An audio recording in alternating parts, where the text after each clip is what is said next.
Hello everyone, welcome back to another video. On today's menu I'll be showing you how I cook up this delicious stewed beef you'll absolutely love. Let's get started. Here I have my beef already washed and cleaned. These came pre-cut, so I just washed this up real well and pat dry. Here I have a green season that I made prior to this video. I have a full recipe on how I make this green season. I'll link them down below. For my spices, I have some all-purpose, mixed seasoning, garlic powder, and some complete seasoning. And here I have some light soy sauce. Feel free to use any mixed spice of your choice. Spice it up to your liking. Now I'm just going to go ahead, combine the season real well and apply it to my meat. And I'm going to go in with about 2 tablespoons full of this delicious green seasoning.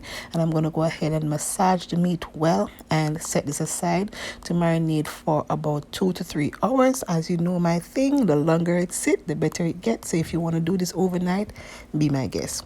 So now it's time for cooking. So to my pot I went in with some coconut oil, allow that to melt.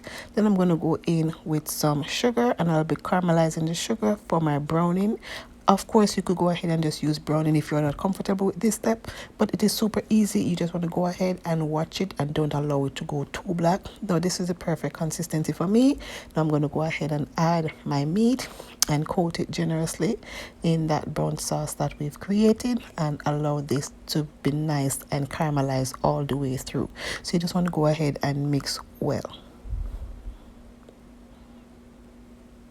And please be mindful, if you're using a cast iron pot like I am, please make sure to use something to hold the handle because it gets super hot.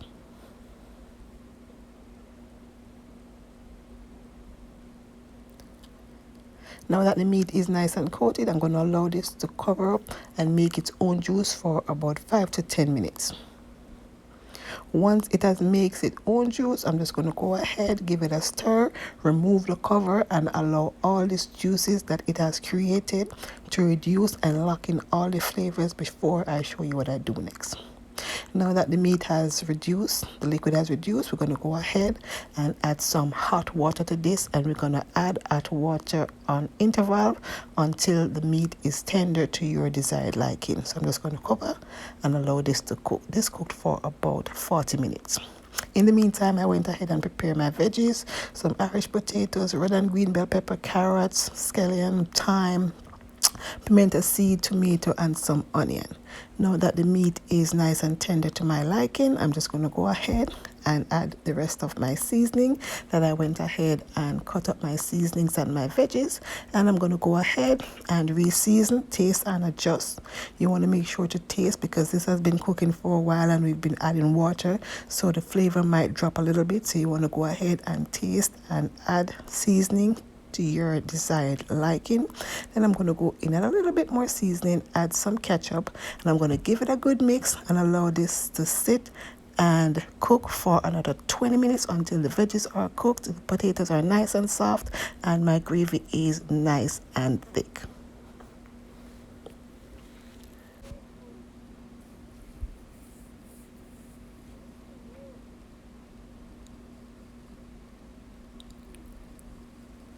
After 20 more minutes, this is what it's looking like. All done. My gravy is nice and thick. It is smelling amazing.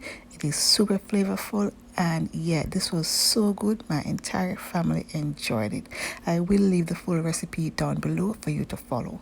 Here's how I served mine up. I went ahead and served this up with some basmati rice and my stewed beef here. I had it on a pile and just some simple steamed cabbage. And this was absolutely delicious. You can add whatever you want to your